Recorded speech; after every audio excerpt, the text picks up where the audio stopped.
One of my favorite times of the year is Christmas time when I make my tourtière. You can have tourtière any time of the year. The thing about tourtière is that it changes from region to region, but the one thing that doesn't change to me is the crust, and that's the part that I love the most. So it's super easy. And the thing about pie crust to me is that you don't want to overwork it.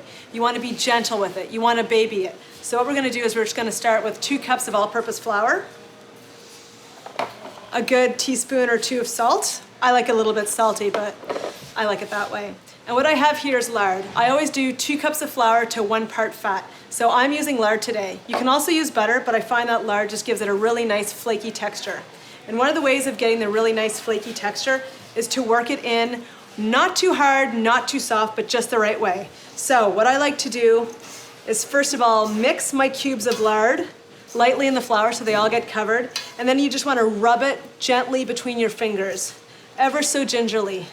Think of, touching a flower or even touching a baby's face. You don't want to be too rough. So you just want to rub that nice fat. And I actually put mine in the fridge for about an hour, just so that it's got a little bit of tightness to it. So all you want to do at this point is just rub gently until it sort of looks like cooked porridge.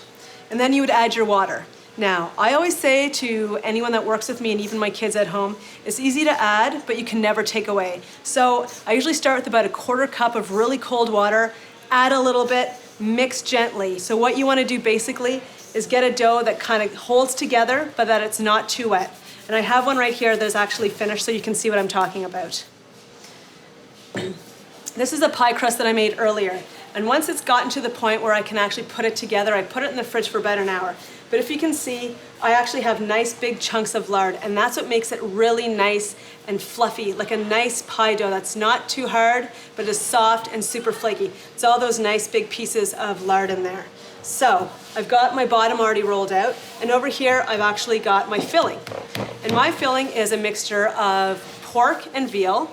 I put in my secret spices, as I like to say, lots of cinnamon and cloves, a little bit of mace sometimes, salt, savory. I cook it down for about 2 hours, a little bit of boiling water.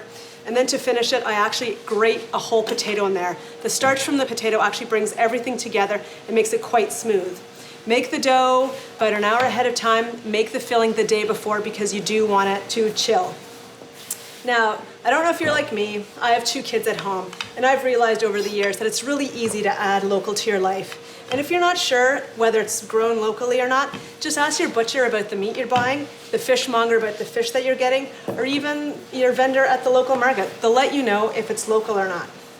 So I've got my top. I'm just gonna set it aside. I'm gonna fill up my tourtière. I like a nice big tourtière. I like lots of meat. I like it to be big and round and juicy. So the recipe that is on the website at selectnovascotia.ca has the recipe for 2 tourtières. So I've got half a mix here for this one, and the other half went into that beauty over there that I'm going to dig into later on. So you want to make sure that it's filled evenly. Enough filling as from the corners into the center.